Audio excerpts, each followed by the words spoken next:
Hey, welcome back to the Disney Plus Saturday Challenge, and today we have The Prince and the Pauper. This is from 1962. I make that very clear because there are many iterations of this story on film, in series, in parodies. Mickey Mouse made one. Yes, on Disney Plus you can find the Mickey and Mouse Prince and the Pauper, and I've already watched that and done my video on it. I don't know how long ago that was, but this is from 1962. It's an hour and 34 minutes, and it tells the classic Mark Twain tale. Normally we're used to hearing Mark Twain tells classic stories of Americana and things like that, Huck Finn and adventures beyond, but they always tend to also deal with boys seeking out adventure in new places. In this place, in this sense, it's very much about culture, about conflicting cultures. In this one, you might recognize the Prince and the Pauper theme. It is about two boys who are strangely look alike, and this time it's not because they have the same parents, or it's not a freaky, well, not a Freaky Friday. It's not a, was that one that the twins that were separated and they wanted to get their parents back together? No. That's not the kind of thing. They just happen to be born on the same day, in the same London, in the same era, and they happen to be exactly alike, physically look exactly alike. And it's kind of a, what if you had two boys who were raised in two very different worlds, and they still felt like they were, in some cases they were, kept away from having any kind of freedom of their own. One trapped in poverty, and the other one trapped in every a very gilded cage that you can imagine. It's literally, he's there. One is Prince Edward. He is meant to be king, and his days are filled with just boring schoolwork and learning different languages and being tended to hand and foot, just constantly. He never gets to go out and have fun. He wants to hang out with other kids and have adventures and just get out. And it's claustrophobic to him. And the other side of the thing is Tim, and Tim is very much a boy who's raised in poverty in the just worst parts of London, that anybody not from there would not even know where that is. It's so far down the line of poverty. He lives with his mother, and his father, reportedly, we're assuming that maybe his real father may have died, or if this guy really is his real father, he's his stepfather or real father. Either way, he's an awful human being. He's literally pushes his son out there to beg in the streets for half pennies, and takes whatever he can. Dad doesn't do anything, but the boy has to come back with as much money as he can, even though it's illegal, punishable even by death, by the king. Yes, the father of Prince Edward. So let's just say the people really don't like this overbearing king, and well, you can't really blame them. He has people killed and murdered, and for even just the tiniest reasons. Even for if you're a witch, well, obviously you get hung. If you are somebody who steals just the slightest thing, 10 years at least. Some very often, again, if you are a beggar, that's a crime, and you could be put to death. Well, these boys cross paths, and they don't even get to the point where they're like, oh my gosh, you look like me. I'm like, you look like me. And they're like they've both never seen a mirror, even though one can clearly afford one. Or maybe they just hadn't created mirrors at that time. I don't know. Because when you're rich, well, when you're poor, nobody's looking in mirrors. There's no vanity to be found. If you're rich, though, you have people to tell you how you look. And usually it's always complimentary, because even at your worst, your majesty, more handsome than anything else. That's the kind of thing. You really don't need mirrors, but they know that they look enough alike that they can switch places and hope that nobody notices. And it works, of course, because they're played by the same actor. It's a split screen kind of thing, whenever they're in the same shot together. And it's surprisingly good for 1962. For 1962. Yes, it gets real grainy at times. And it's real rough to sort of, I don't know, render this, to put the film stock together. It is, in a way that, is balanced out pretty well. But it is, they get the eye line right. It's not... It doesn't feel unnatural. Like, even some films that were made 20, 30 years later still seem really rough. Even when you get into the CGI era, some of that stuff seems really rough. Like, they're not in the same shot. And it's a split screen, and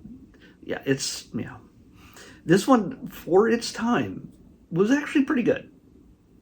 I'll give them that.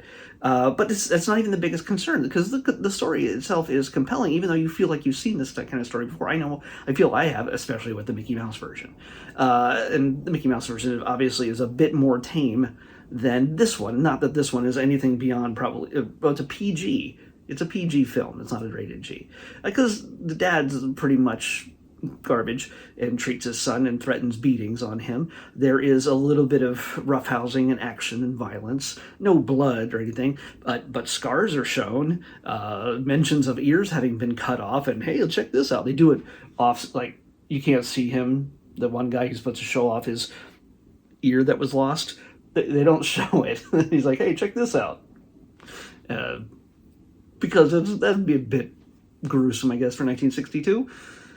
So yeah, what we get here though is boys, when they finally do switch places, and it's all the idea, the rich kid, he wants to get out of the castle and go down to the river where this poor boy who he's just fed his first real meal probably in his entire life.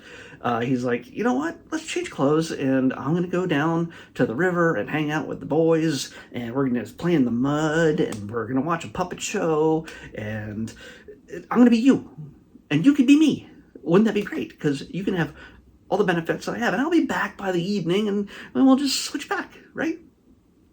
Do each other a favor. I'm not going to spoil the whole thing, but I have to touch on a few different things on this. The poor kid who, Tim, who gets to be Prince for a day, longer actually, if he gets to be Prince, he gives up the game immediately. He's like, everybody starts asking him, how's it going, Prince? Hey, they're trying to wait on him hand and foot. He immediately is like, I'm not the prince, dude. Just leave me. I'm not him. I'm not him. They're like, oh, you must be going crazy. We gotta get him to his dad, who is dying, by the way. The king is dying. And the boy is like, here, give your father a kiss. I'm not your son. And he's trying to explain everything, and everybody just figures he's delusional because he looks like the prince. Meanwhile, the actual prince is now in a tattered poor boy's clothes, and he tries to find the home. He was told the address, and he kind of figures it out eventually, and discovers, well, the life that Tim lives. Abusive, and he still tries to put on, but at the same time he puts on the airs of a prince, going, I don't know who you are, I am not your son. And he's not fully committing to the bit, obviously. He just wants the fun parts, and dad threatens his life a lot, and yeah, but he only escapes with the help of this rogue kind of traveler that just steps out of nowhere, who looks certainly not poor, but he's a mystery. He looks like some kind of Douglas Fairbanks kind of swashbuckling adventurer. He's got a sword, like a rapier kind of thing. It's played by Guy Williams. His name is Miles Hendon. That's the name of the character. So Guy Williams, you might recognize him from a few things. But Guy is a mystery. You're like, is this going to be a person who's going to take advantage of him for the most part, you get the idea that while this guy rescues the prince in disguise from his not father, you also wonder if this guy might have an angle and what his story is, and that's part of the good part of the mystery here. He is he is. We get to discover what he's all about, and whether he's on the up and up or not. But the funny thing is that he plays along with what he sees is the delusions of this poor kid who thinks he's the prince. And because the kid just makes all these declarations and says, "I am who I am, and this is, you better do this and do that," and commanding people. He's in tattered clothes. Everybody again thinks he's crazy as well. But he takes him under his wing, figures, I'm going to protect this boy, and I don't know why, because normally people look at the poor and go, that's not a worthwhile human being. So he sees something in the kid and gives him protection. And of course, everything unravels for both of them on both sides of things. You'd think that the kid would love the ability, the poor kid who's now the prince would love just to be, he's eaten all he wants, he still has to go to get taught school things, and he knows enough as a poor kid, surprisingly, because a local priest has also taken care of him and raised him, to educated him and stuff to a certain degree. He doesn't know everything, but he knows a fair bit of Latin, and the kid knows enough to get by. When he's not talking crazy like he's some poor kid, he gets by.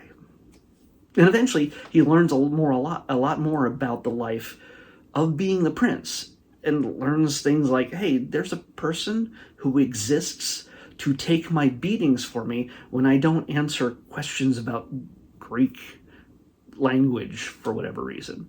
So nobody's allowed to beat the prince, but if the prince does something wrong, somebody has to take a punishment? Like, what if the prince was literally just callous and cruel, and he just kept getting stuff wrong just to see the kid? Like he's some kind of, like what's his name from Game of Thrones? That's the kind of kid who would just let other people be beaten for his mistakes for his amusement. But both boys have their learning phase, and they also have character.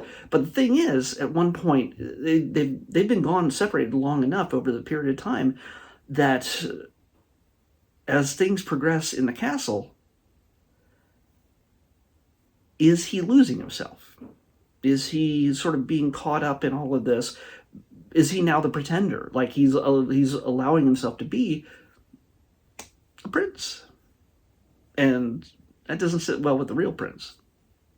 And at the same time, the rich kid, he discovers that it's not all easy being the prince, and some horrible things happen at the expense of so many others. And when they see him, when he's given power to make life and death decisions for the people of the community he came from, he spends a lot of time making things right, in stark contrast to the way the king had previously done things. So it's a little bit of morality play, and it's a little bit of a struggle here. And also, is there going to be a confrontation between the two boys as to whether they're going to be at odds? Because after a while, the real prince starts suspecting that the poor kid, Tim, might not give back the title.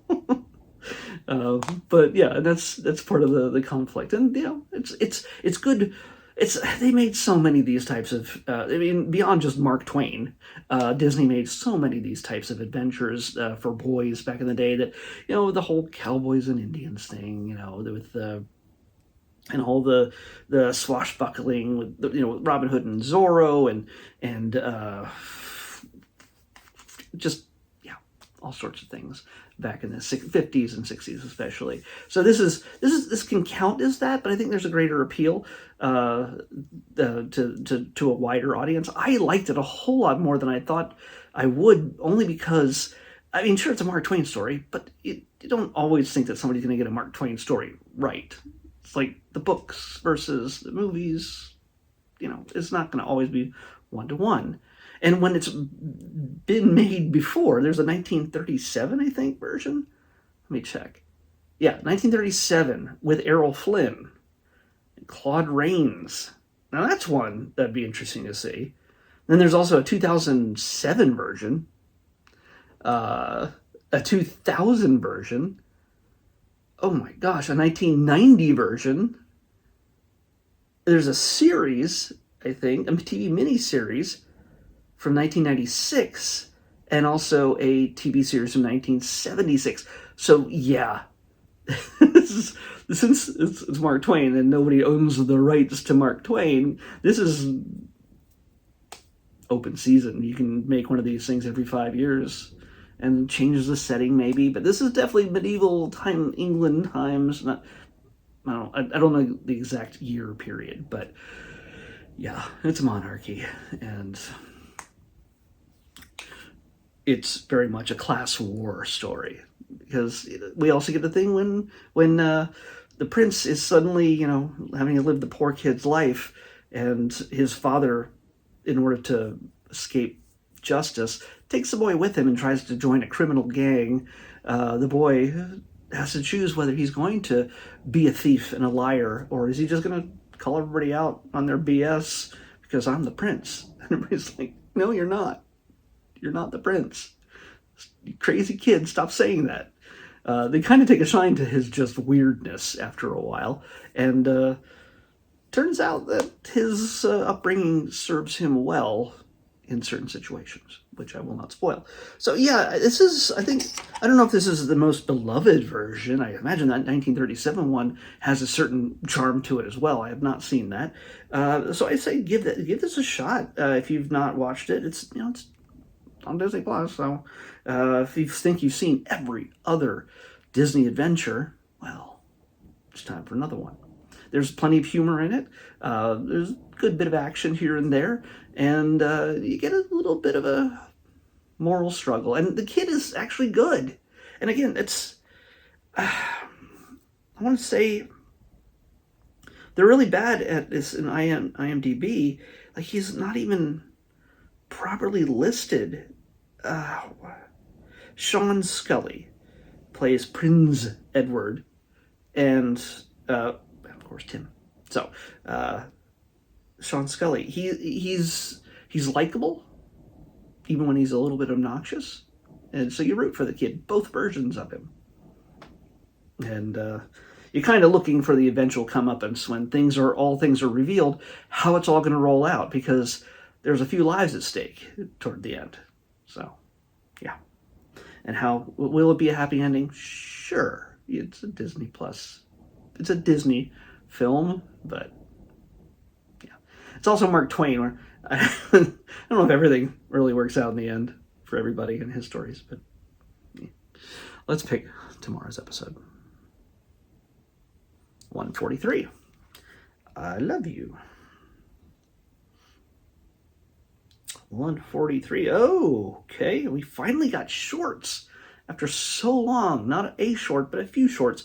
So depending on how long they are, I'm going to watch one or two, maybe three, or if they're super short, all of them. But I have a feeling with this, I'll have an idea what they're about, because I've already seen the regular series episodes, at least one of those. We're going to be watching Morphle shorts. Just missed that Morbius. It's Morphin time by one. Just by one. But no more Morbius today. It's Morbin time. Morphle shorts is what we're watching next on the Disney Plus Everyday Challenge. I'll see you back here tomorrow with that.